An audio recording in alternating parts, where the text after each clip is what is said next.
anything that you want to add, or do you want to ask, or do you want to comment, please, unmute yourselves and let us know.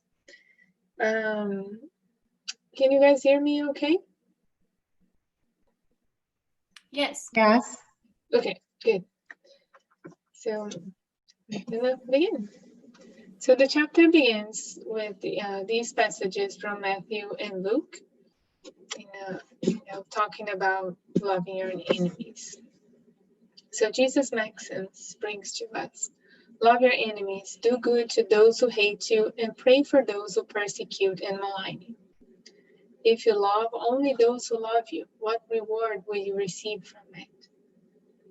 If you greet only your brothers, what are you doing that others do not? Thus be full of mercy, just as your God is full of mercy. So Jesus brings to us, he tells us that, before his coming and his teachings, they were under Moses' laws, and Moses' laws were an eye for an eye, a tooth for a tooth, right? And Jesus, when he says this, he tells us to love our enemies. He says, you have heard from Moses about these eye for an eye, tooth for a tooth, but he brings us a new teaching. He brings us the concept of loving our enemies, of doing good to those that do not like us, and praying for those that are attacking us. And because he says, like, if we only love those that are nice and good and to us, then what merit does that have, right? Because it's easy. We have people in our lives that it's easy to love, that is easy to embrace, but there are some others that are not so easy, and sometimes we have that antipathy with them, even like for free. Sometimes even if they haven't done anything to us, we sometimes feel some different feelings. Imagine if someone did something like bad to us, someone was mean to us. But Jesus teaches us he tells us to be good even to those people. And we're gonna talk about this throughout this chapter. So love your enemies, right? So when Jesus says love your enemies, it didn't mean that when we are face to face to our enemies, that we have to have that same tenderness, that we have to have the same love with an enemy that we have with a brother or sister, that it's very, like very friendly to us, right? So it doesn't mean that, because he knows that we cannot put confidence, we cannot trust another person, that if that person has proved to us that he's not being kind to us, right? So he's not asking us to have the same feelings, the same emotions towards someone that is mean to us, as we have the same feelings to someone that is kind to us.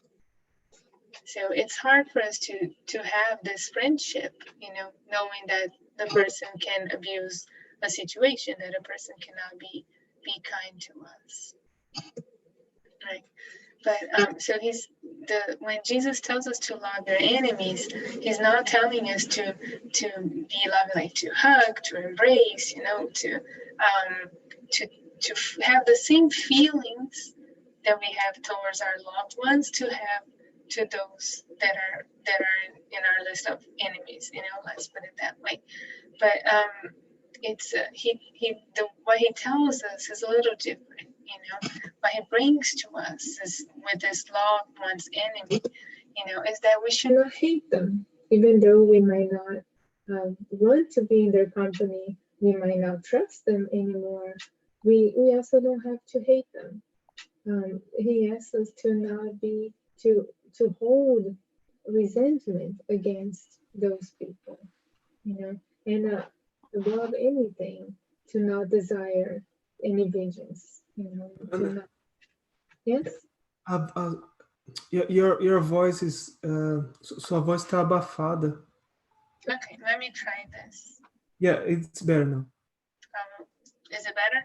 I will put my let me try this and you let me know. Okay.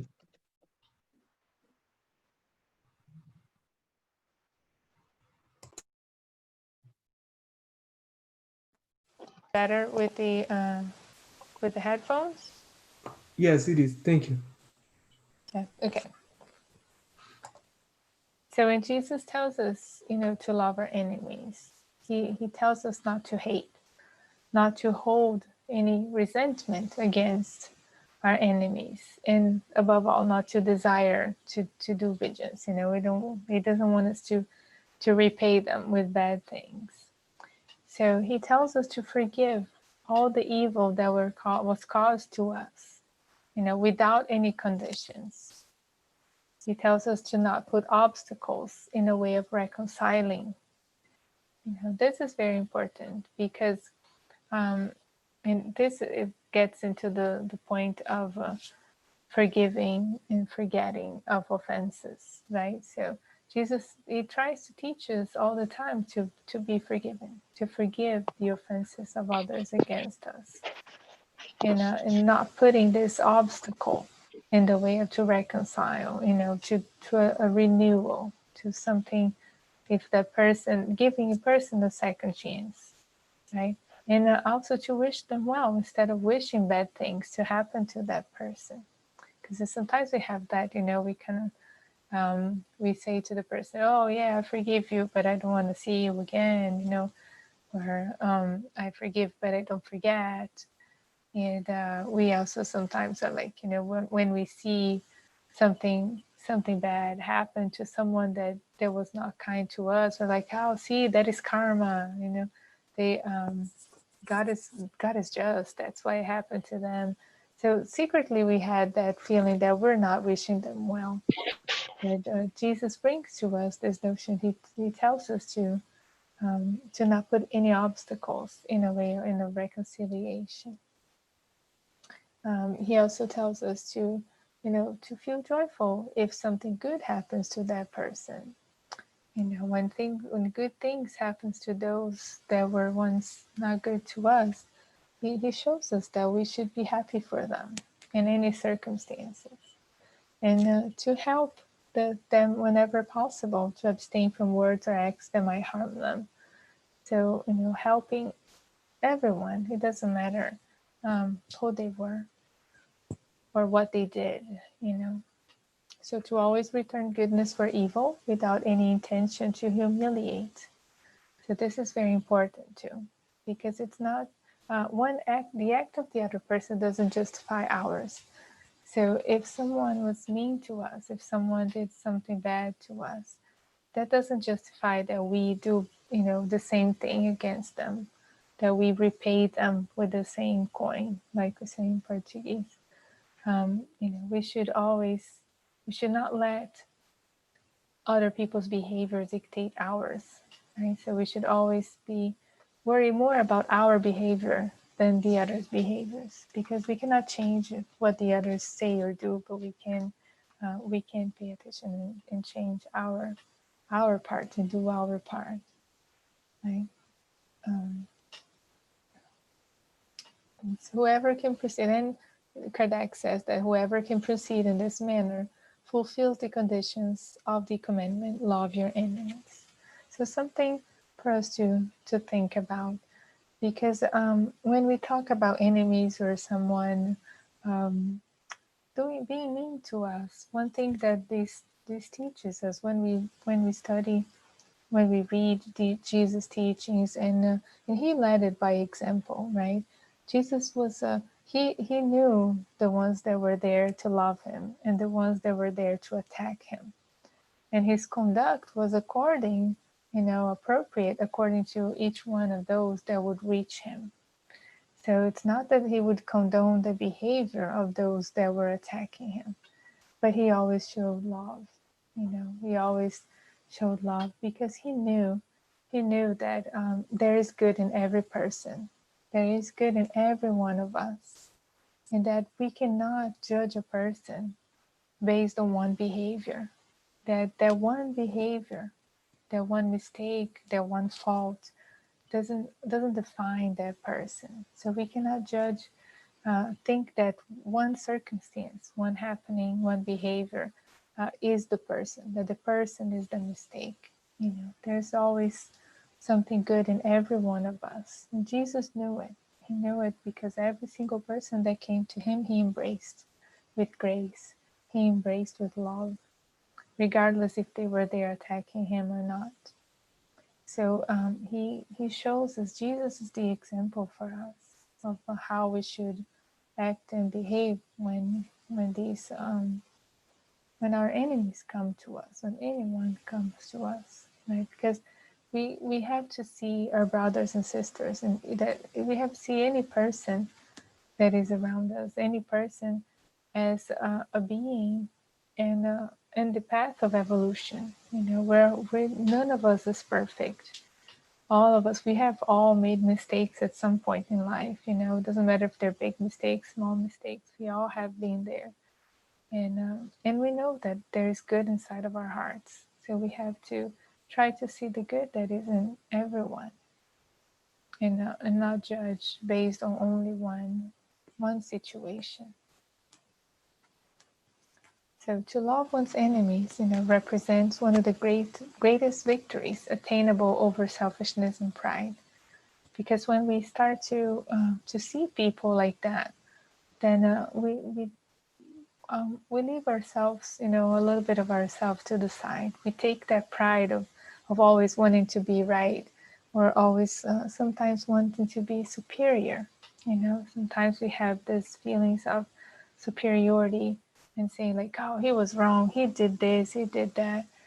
So when we try to understand the other person, no matter what happened and how they acted with us, it is we're winning a battle against our ego, our selfishness, and our pride. We're leaving that pride and selfishness to the side for a little bit to try to see the love in all the brothers and sisters that we have. And it's the most sublime application of the law of love. So this is what Jesus always tells us, right? Love one another. So it's one of the most sublime application of the law that Jesus brings to us, the law of love. So here's just a little picture that I found.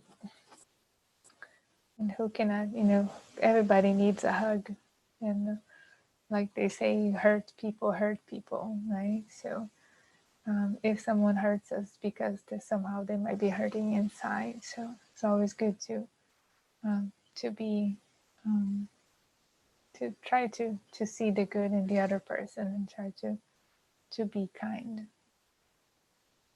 So for then Kardec brings this part, like it's really interesting when he says that when Jesus says love your enemies, when to those that are incredulous, that they don't believe in the future life, that don't believe, uh, in the future, and like we're here in the Spiritist Center, so we're studying Spiritism, so we have the premise of reincarnation, and for those that do not believe in a life after death, they believe that loving the enemy is, it's unnecessary. It's like it's useless, because then if it's just one life, right? If everything ends with this life, then why do I have to put the effort into loving, embracing, accepting another person that is being mean to us? And if everything's gonna end here, then there's no reason why I would have to do that, right?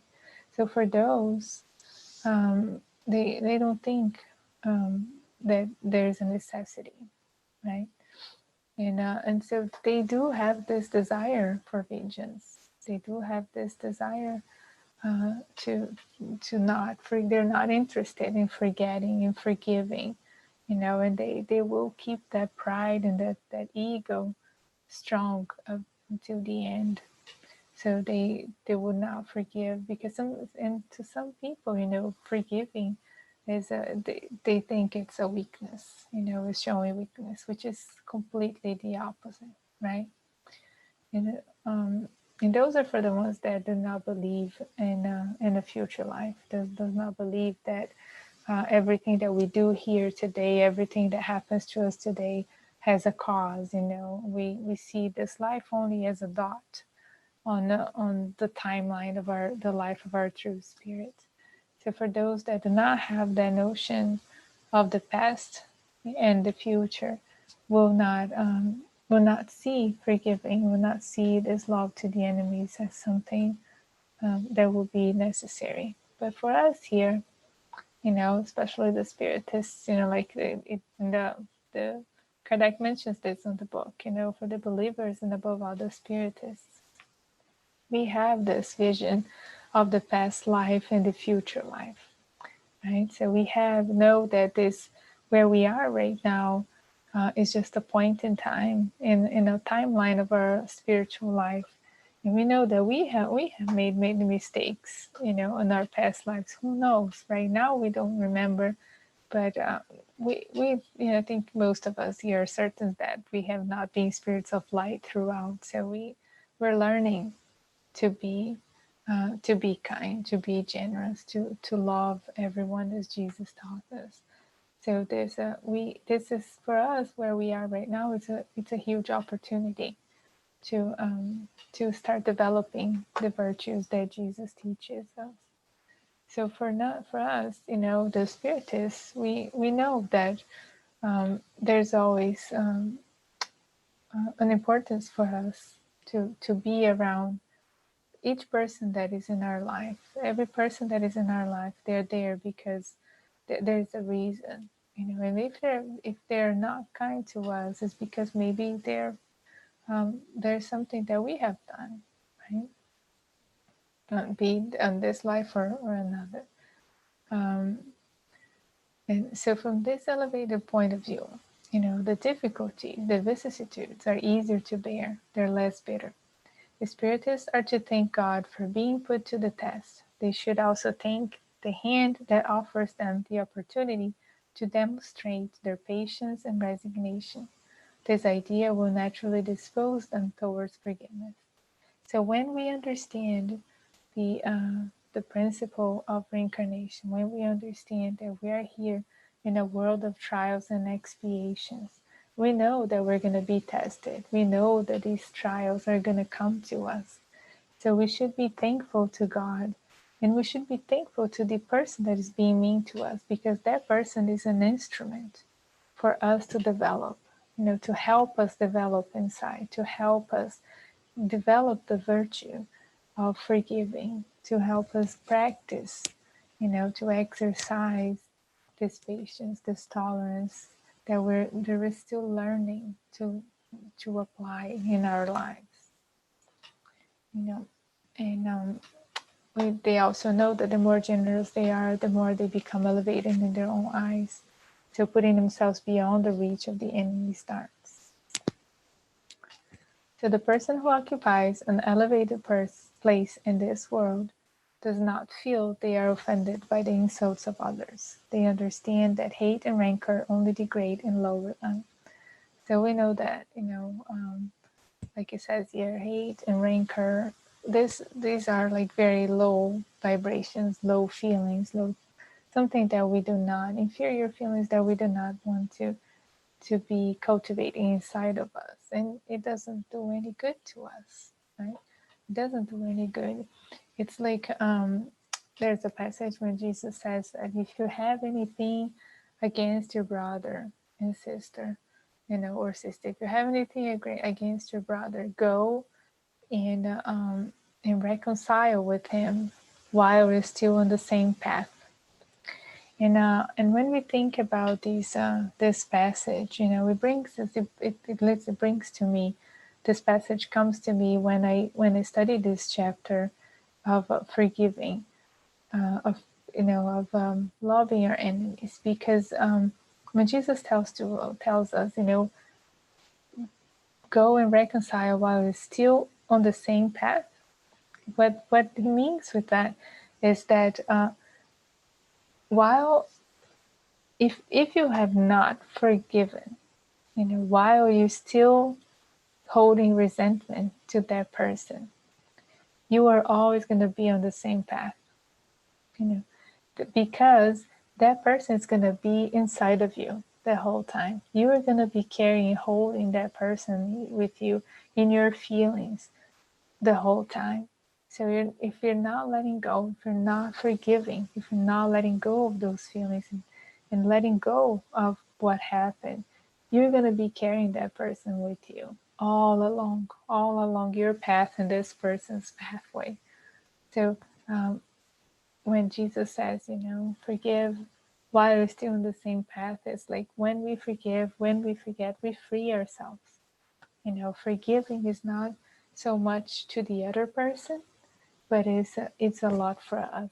When we forgive, we free ourselves, we let go, and we open up to reconciliation. We open up to a second chance, and we open up to see the good that lies within each one of us here, that lies within the other person.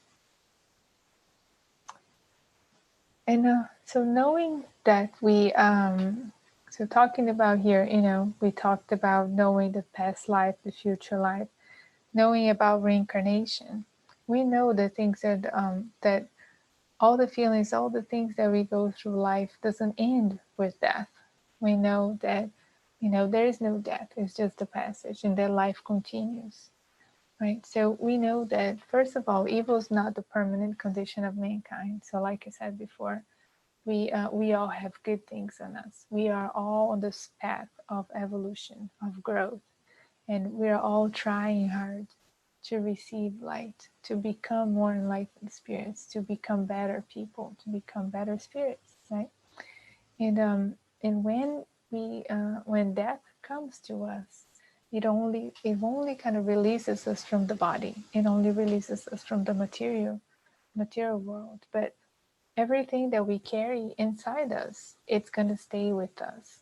So if we love someone, we're gonna carry that love with us. If we hate someone, we're gonna carry that hate with us. So we might have like physical enemies here in the physical world, incarnated like us, but we also might have some discarnated enemies, right?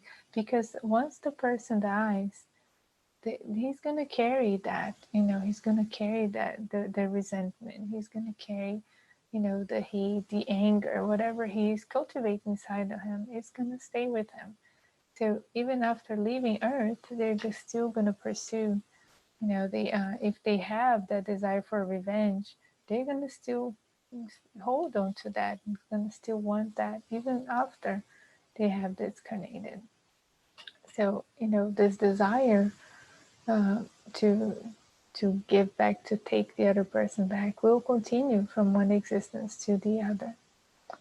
And then but then what we learned with Jesus is that there is no heart so perverse that will refuse, even though reluctantly, like even though with some resistance, to show itself to be sensitive to good behavior.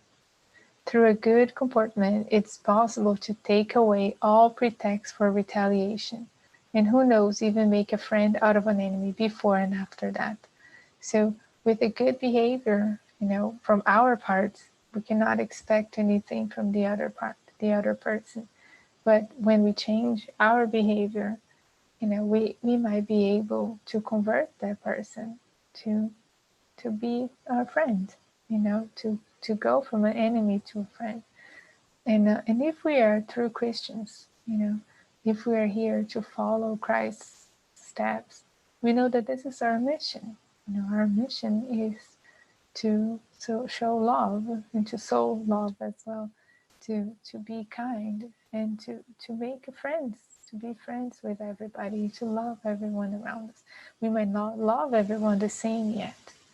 We might still not have the same love and the same deep love to everyone around us, but we can be kind to all of them. We can be gentle to everyone, right? Because through bad behavior, man only succeeds in irritating his enemy, who then becomes the instrument which God's the justice will use to serve as punishment for those who are unable to forgive. So what we understand from this is that if we are having this bad behavior, we're gonna keep feeding this anger, this resentment. We're gonna keep feeding um, this feeling of revenge, and that's not going to end up in anything good for neither of us, right? Ourselves or those that are still mad at us, or we're still mad at them, whatever it is. So our enemies in the invisible world manifest themselves in their malice by means of obsession and subjugation. So we understand that when we talk about obsessive processes, it's because some, mean spirits or enemy spirits are kind of seeking revenge against us, right? So, but these represent a trial, a type of trial, which help in the process of advancement, and for this reason should be accepted with a certain amount of resignation. So, when we're suffering persecution from our enemies, be them incarnated or discarnated, we should see that as an opportunity to show a resignation, right? To forgive, to practice that forgiveness. If we are benevolent with our incarnate enemies, we should also treat the discarnate in a like manner. The maxim, love your enemies, is not circumscribed to the earth ambient in the present life, but rather forms part of the great universal laws of solidarity and fraternity. So this brings to us being in the Spiritist Center. I'm going to touch on this because it's interesting. People will go to the Spiritist Center, and then they will reach for the spiritual treatment, asking for treatment, asking for help. And what they will say, the person's going to come and say, I have this obsessor, I have this enemy. He's always, the spirit's always saying mean things to me. And so I want him to go away. I want him to go away. Remove this obsessor from me. And we forget sometimes that if someone is mad at us, it's because we might have done something to them, right? If someone is not happy with us, it's because at some point we made them unhappy. And we forget that when we feel the presence of an obsessor, or we feel or hear or see whatever it is, we forget to talk to them and to tell them, I love you. I'm sorry if I was mean to you. Please, give me the opportunity to show you that I've changed. I don't wish you anything well. We forget to treat our enemies like that. We want them to go away. We push them away. So if someone comes to you and they're mad at you and you push them out, they're going to be even angrier at you. They're going to be, even more offended and even more hurt. So we got to understand that knowing about Spiritism, knowing about reincarnation, that we are we're not always victims. We might be a victim at this point, but who knows at another time. Emmanuel tells us, I think it's on the way, the truth, and the life. And one of the messages, he says that there are no integral victims or persecutors. No integral victims or persecutors. I think that's how it is. It's that nobody's 100% victim, and nobody is 100% mean, persecutor. It's not. It's important for us to understand that we might have responsibility on these actions against us too, and the best way for us to treat all of these is to change inside us, is the inner reformation that the gospel brings to us, is following Jesus' teachings, following his steps, and learning to embrace and love all those that are around us, incarnated, discarnated, the ones that love us, the ones that don't, because this is all this is going to show them. We can lead by example, not just by our words, but our actions, and show that we are willing to forgive, that we are willing to be better, and to grow together, to embrace all those around us.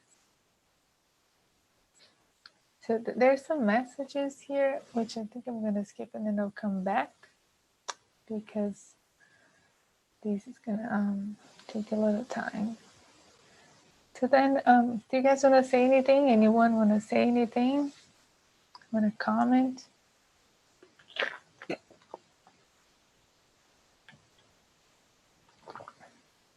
Okay, so keep going.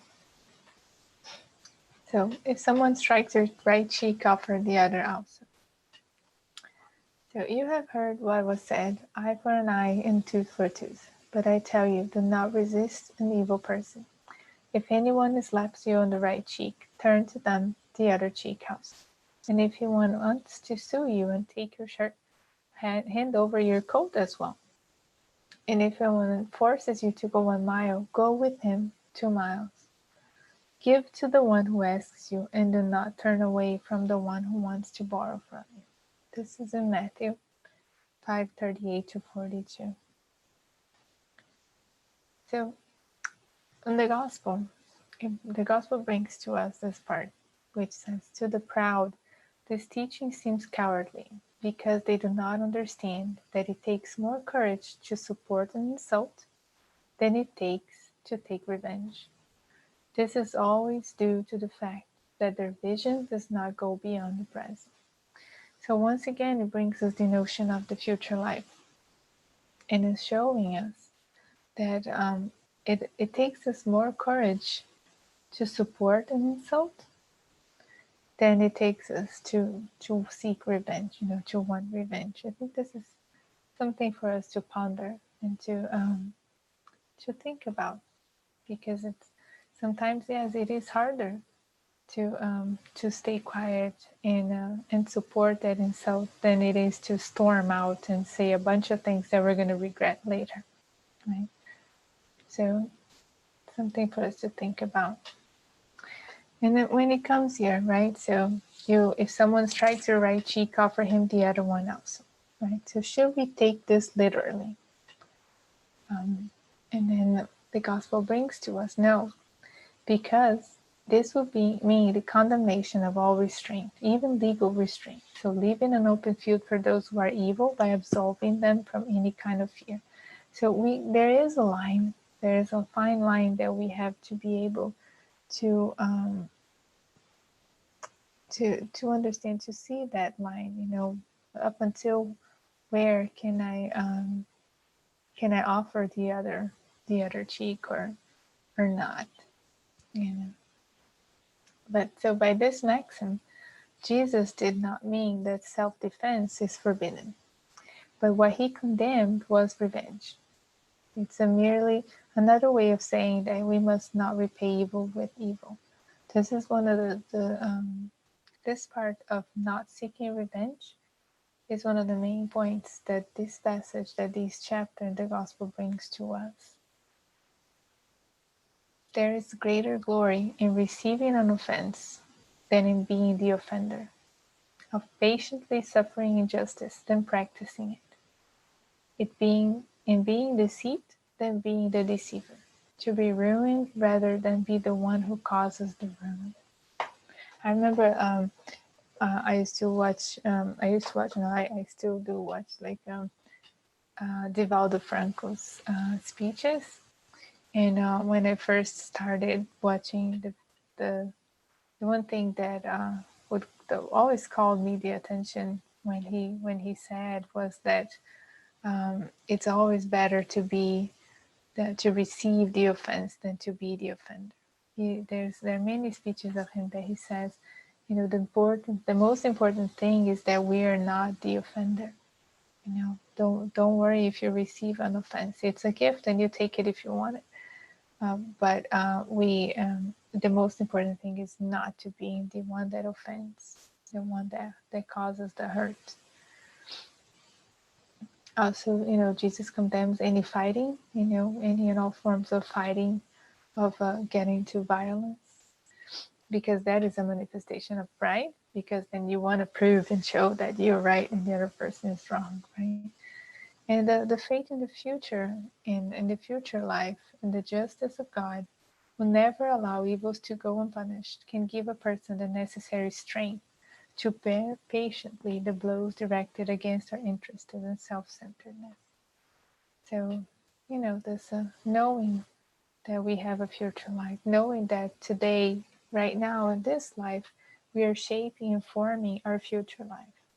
When we are here today and we are preparing ourselves, we're not just living this life, we're preparing ourselves, we're preparing our pure spirit, we're preparing the future life. We're dictating what is going to happen in the future life through the actions that we have in this life. So knowing that, and knowing that God is just, that God is not going to leave us alone. He's going to take care of all of us. And He's not going to leave anything unpunished. Not that He's punishing, but He's just. His actions are just to all of us. So if we're going through something, it's because there's justice in that too. So we knowing about the future life, know about God's justice, He gives us the strength to bear the hardships that comes to us, to bear the difficulties that come towards us. So there are embarrassing situations that are like real slaps in the face. So here are some examples. Rude responses, rudeness in traffic, ironic faces, laughter or of doubt, false accusations, friend distrust, malicious insinuations, denied favors, offensive gestures, harsh comments, words of discredit, indefinitely in compromises, infidelity in compromises, indifference of the partner. These are a few examples that that shows uh, offenses that might come to us, right? But here the gospel brings to us André Luis, and this is a message by André Luis in the book Living the Gospel, Vivendo o Evangelho. So he says that this slap in the face, whether explicit or camouflaged, is always a humiliating challenge, which mobilizes the deeper instincts for the immediate counterattack. However, Jesus invites you to prudence and tolerance. Of course, the Divine Master does not suggest that you expose yourself defenselessly.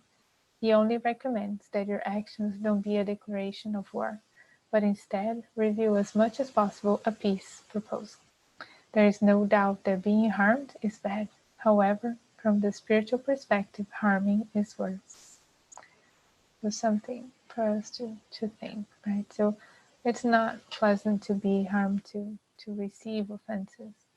But when we think about what we're building our future life, when we're working towards this the spiritual evolution, then harming is much worse for us. That's not what we want to do. So Jules Oliver is the spirit that dictated this message about revenge on this chapter. And he says that revenge is one of the last relics of the barbaric customs. It constitutes a sure indication of the backward state of the man and woman who lend themselves to it, and also of the spirits who inspire them. So seeking revenge shows an inferior feeling. It shows like how the spirit's a little bit more ignorant. So to avenge oneself is so much against Christ's precept, forgive your enemies, that the person who refused to forgive is not only not a spiritist, but certainly is not even a Christian.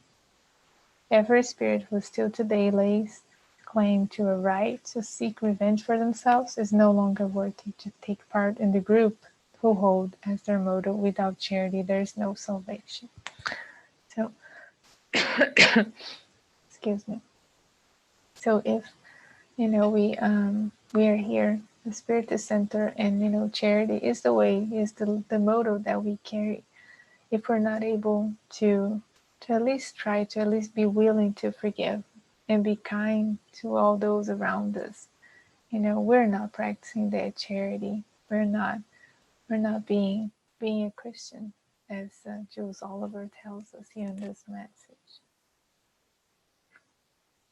Those who seek revenge almost never do it openly. So, and then he brings this part It's saying that, when someone is seeking revenge, before, like back in the day, people would just go one after the other, with very clearly on the daylight.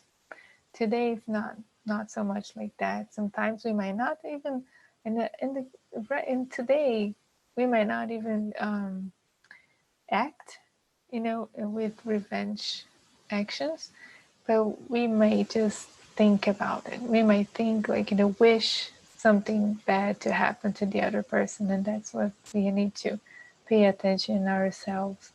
So he says that those who seek revenge almost never do it openly, but when they are strong, when they know that they are stronger than their enemy, they're gonna conceal the sentiments that are deep in their hearts. And in some hidden ways, they will might follow, that person, trying to just like plotting something against the other person, awaiting opportunities to strike without the danger to themselves, without exposing themselves, right? So they might spy them, preparing hateful traps, and attack the victim through their honor and affections. They do not hesitate to use of slander and perfidious insinuations. And we might not do any big actions, but if only when if someone does something to us we don't like, and then we go to another person and we start, back mouthing that person, we start bad mouthing the person and talking on their backs and saying things on their backs. That's what we're doing, right? We're attacking them on the back. We might end up saying that a person was not nice, was not good, which can cause some harm to that person. It may cause them to lose their job, or something bad happened to them. And what Jules Oliver says is that those who are seeking revenge, that are doing these types of acts, in this manner, they're cowards because they're not able to face the person face to face. Right? So he says that the coward who seeks vengeance in this manner is 100 times more guilty than the one who confronts his enemy and insults him face to face. Because sometimes that's what we do. Today we're not acting, we're not killing people with guns, with instruments anymore. But we kill people with our thoughts. We kill people with our words.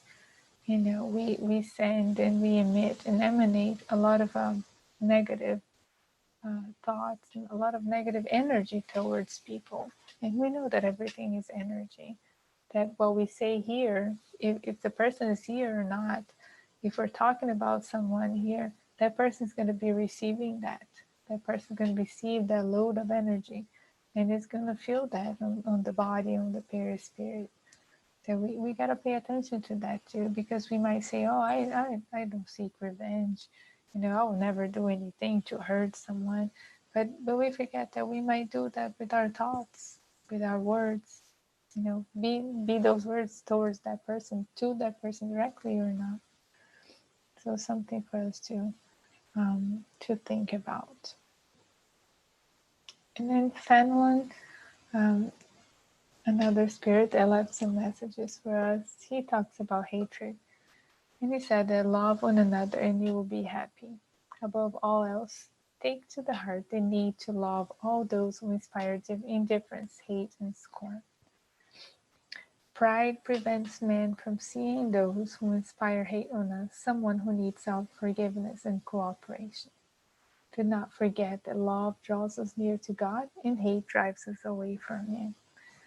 Right? So every time that we have a negative feeling against another person, be that feeling whatever it is, we are drawing ourselves, away from God, and that's not what we want. Right, so we have to be careful with and pay attention and do that self-analysis. Is this my pride talking? Is this my pride speaking? Why am I holding all these feelings, all these regrets, all these emotions inside of me? Are they going to be good for me or for the others? Right. So we got Think about that. And then there's the last parts about fighting and dueling. So to devote one's time to avenging an affront is to retreat from the trials of life and is always a crime in the eyes of God. And if you are not deceived, as indeed you are, by your own preconceptions, you would see it as ridiculous and supreme madness. No one has the right, under any circumstances, to make an attempt against the life of a fellow creature. So this is more, this part of dueling is more towards the time that the gospel was written. Today we don't see this a lot more, right? So remember, you will be pardoned only in as much as you are able to pardon others. So the I would Spirit, say, I'm sorry. what? Go ahead. I'm sorry. I would say that today's dwelling happens on internet when people try to push their opinions, no matter what. Um, so we have, although we don't have those physical battles, we have verbals and mental battles, one against the other. One people who are enemy that they meet bad thoughts against each other all the time. This is the kind of dwelling that is not physical, but through um, thinking, Words. Mm-hmm. words, and this energy that you are emitting, Mm-hmm. and for Yeah. sure one another. So back when this was reading in 1861, there were dwelling for sure, but today's in our society, like I said, I believe that this message is still valid if you take Mm-hmm. from the modern dwelling that happens all the time in our society, right? Yeah, absolutely. Yeah, because we're not attacking people physically, but we're attacking them, verbally. We're attacking them with our thoughts, with all the energies that we project to them. Yeah. Which sometimes it's even worse, than if we were face to face, like the other spirit told us. Hmm. It is, yeah, the vehicles are different, the means are different, but the feelings we still hold that we have are still the same. We still hold the same feelings. But And the way that we attack is different. thought is action, is the primary activity of the soul. So um, before you everything is start in the thought. Before you act with your body, you think. That's your beginning of the action. So even though you are not harming anybody with your hand, you still can harm and dwelling with your enemy through your thoughts. That's that's what we learn in spiritism, right? Absolutely. That's why we can attract negative bad energies to us. Just be like through our thoughts, through our feelings. And once you think, you emit. Everything that we think, we emit, we send, be that bad or good. So we definitely have to pay attention to our thought. Our thought is a very creative and powerful energy. So when we think, we start creating it. When we study spiritism, we study about the thought forms that we create in ourselves. If we have ideas of revenge, if we have, if we have feelings of anger towards someone, and we have this, even though we're not gonna act in that, we might just visualize and think about, oh, if this happened, I would act this way. If I could, I would do this and this and this. And by with those thoughts, with that thinking, we start to project all these negative feelings, all these negative energies, and that we create a scene.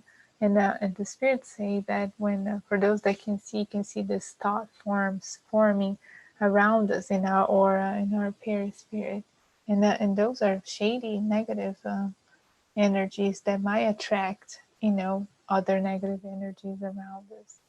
So our thoughts are really powerful. And when it comes to um, seeking revenge, attacking, and repaying the evil with evil, sometimes we might not do it with our actions, right now, today, in this time, but we definitely still sometimes do it in our thinking, in our thoughts.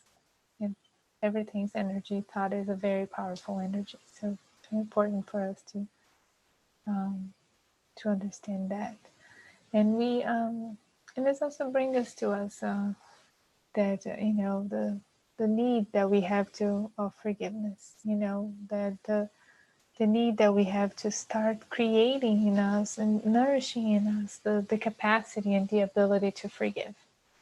Start to develop in us and nourish that, and kind of maintain, keeping inside of us this capacity to this ability to forgive, understanding that when we make a mistake, we what do we ask the other person? I'm sorry, please forgive me. Right? We want to be forgiven. We want people to be tolerant to us, to comprehend us. So we should be willing to forgive as well. We should be willing to tolerate. We should be willing to try to understand the other person. What if it were me? What if I were on those shoes? Trying to be in the other person's shoes and try to understand from a different perspective. It's not always easy, because when we are hurt, when we're hurting, it's really hard. It's really tough to put ourselves in that position to see with those eyes. But we should at least, we start by saying, I'm willing to do it. I may not know how to do it yet. I may not know how to forgive, but I'm willing to forgive. And it always starts with that. And love is the answer, right? So we learn through the law of love that Jesus teaches us. We learn with Jesus that love is the answer.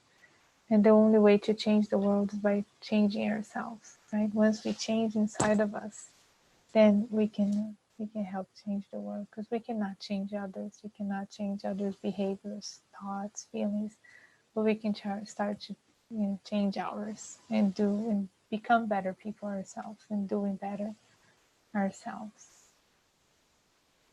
I think that was it. Does anyone want to say anything else? You guys want to talk? So, Yeah, go ahead. actually, oh, I'm sorry. I'm sorry, Rafael. Go ahead. I'm sorry. Go ahead, no worries. Um, I'm turning on my camera. I'm sorry. I'm just turning on the light.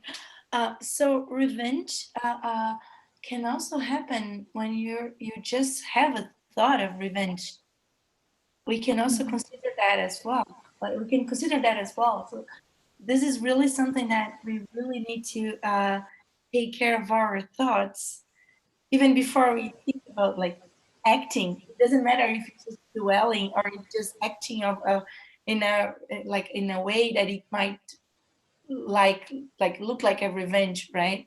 So it's, as you said, it's much more into like an inner reform that we have to make in order to administrate our thoughts, not to have this bad feelings or even think about something that might sound like a revenge to other, right? Mm-hmm. And we need to transmutate that, transmute, like change it into love. So Mm-hmm. I think this is the hardest part, because love the ones that we love, it's so easy. But when it comes uh, to be aware of our thoughts, just even the idea of thinking of it, I think this is definitely our challenge. So thank you very much for that. Yeah, it is. It is the hardest part, because loving those who love us back is easy, absolutely. But then loving the ones that are mean to us. But that's what when we go back to the beginning, when Jesus said, "Love your enemies," He's not asking us to love the ones that are mean to us the same way that we love the ones that are loving and kind to us. But in that, it always starts with not seeking revenge, because this is the hardest part to do. Because for us today, the seeking revenge is not physical. It's not that we're going to attack that person physically, but we certainly think, we certainly hold the feelings inside of us, and those feelings makes us sick. In a way, sometimes we might not connect those things, but it brings a lot of disharmony in our body. On a cellular level, it brings a lot of disharmony to our auras, to our energy, and it can make us sick to hold all that. So we definitely have to think about our thoughts, because we're not attacking people with our hands anymore, but we are attacking them with words. We're attacking them with our thoughts, which are just as powerful, and just as harmful for them and for us. Thank Thank you. What I like about Spiritism is because the Spiritism does not only say love your enemies, but also explain the consequence of not loving your enemies. Mm-hmm. Because what Spiritism bring to us is give back to us is the truth that we live multiple lives, multiple experience throughout the centuries. So what you cannot see, the everything has as a cause and effect. Today we have a lot of the effects that we cannot see the cause, because we are looking only uh, at the current moment. But if we go back centuries and centuries before this life, we might see the explanation, the cause of the effects that we are seeing and living today. Mm-hmm. So that's what I like about Spiritism is because if you look at as eternal spirit, living living multiple lives, multiple experience. If you look at if you look at only at this life and try to find the answers for everything, we will not find. It's like let's compare our.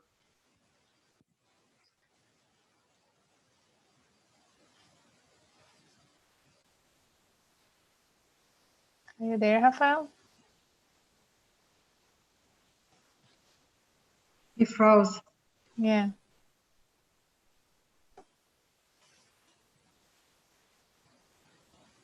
Let's wait till he comes back. But until he does, I think it's very important what he was saying, because the Spiritism, like it doesn't only shows us the perspective of like what happens to us today. We might not understand the cause. The cause might be back then, but it shows to us. It brings to us the fact that even oops. Okay, I think he lost his connection. He'll come back. So it gives to us the responsibility for our actions. It gives to us the responsibility for the way that we're acting today, we're projecting that already to our next life. And shows us that it doesn't matter how we acted before, if we were mean, if we're bad, if we cause this this spirit or this person to be mad at us. If we in a way we all deserve a second chance, and we should give second chance to everyone. And right now, it doesn't matter what was before. What matters is how we act, how we think, and how we conduct ourselves from here on. Right? Um, Anybody want to say anything?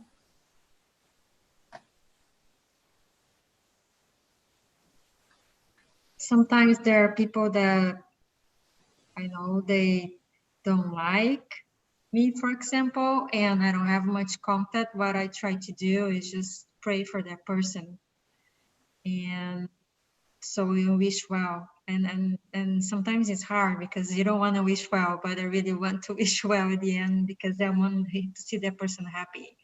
because if that person doesn't want to see you happy, it's because, you know, that person is having a problem, you know, internally.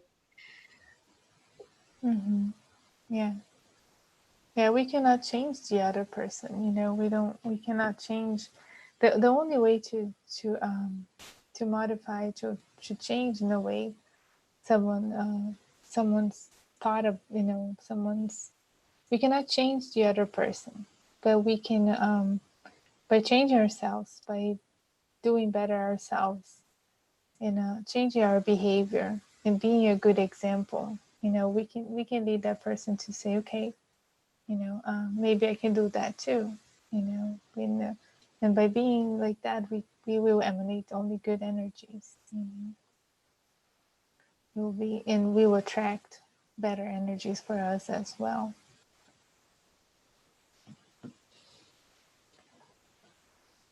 You guys want to say anything else?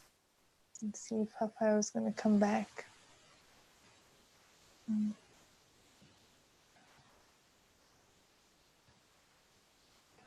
Okay, so I think we're all good then. Um, Thank you so much, everyone, for being here. We can go ahead and proceed to the passes then. Make sure that you have a water bottle, you know, with you, or a cup of water. Make sure you have that ready and prepared. And we're gonna go for the passes in this moment. So I'm gonna take this moment to calm down, to close our eyes, go inside of ourselves, to receive the blessings of the passes, to make sure that you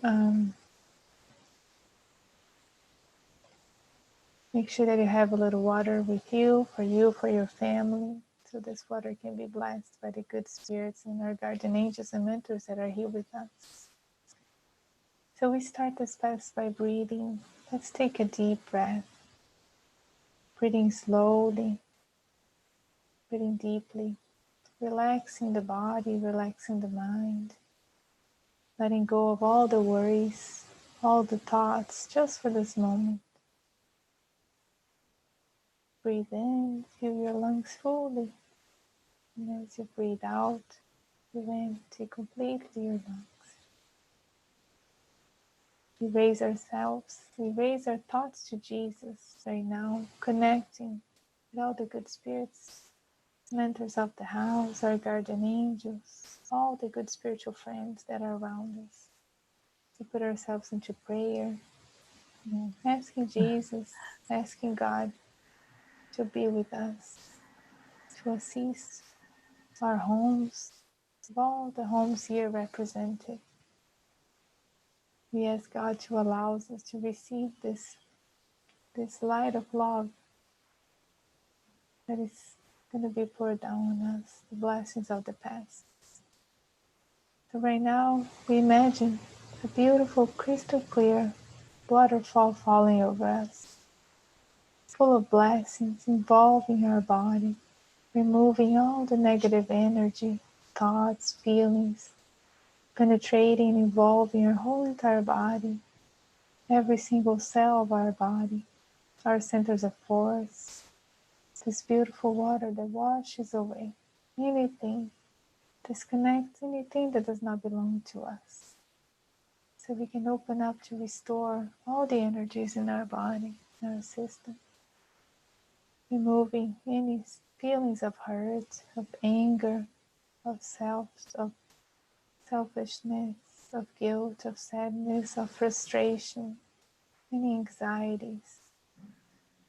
Let's allow the action of this cleansing by putting our difficulties and sensations in the hands of Christ, feeling ourselves clean, spiritually clean, feeling these energies washing over us.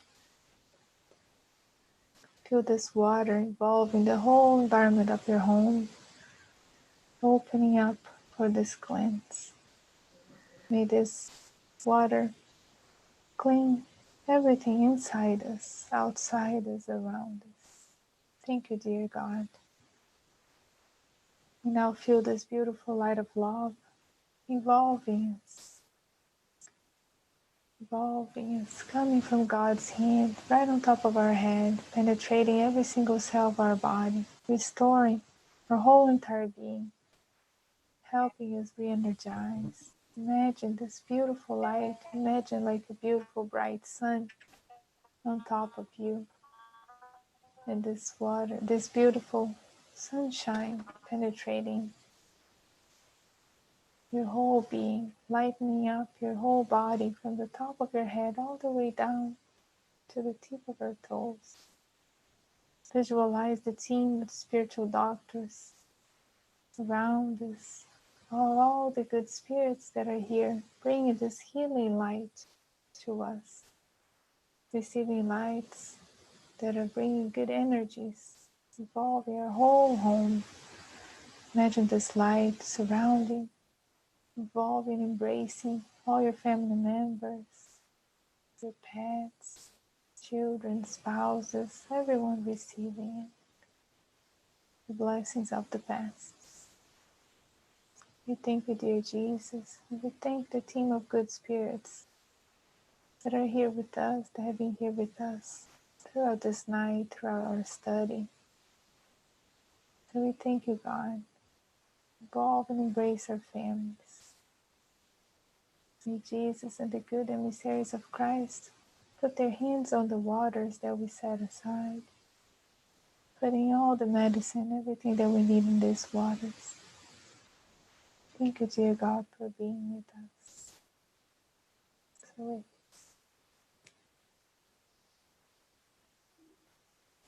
You can stop the live now. yeah, I need to know how to do that because it's not showing here. Flavia?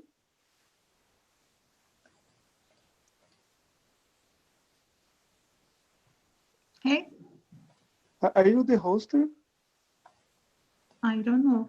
Oh, nice. Yes, she is the host. Yeah, you have to stop the live on Facebook. How to stop that? On the left side, the upper corner, on the left side, no cantinho esquerdo de cima, tá escrito live no Facebook. Aí tem uma setinha, você clica nela.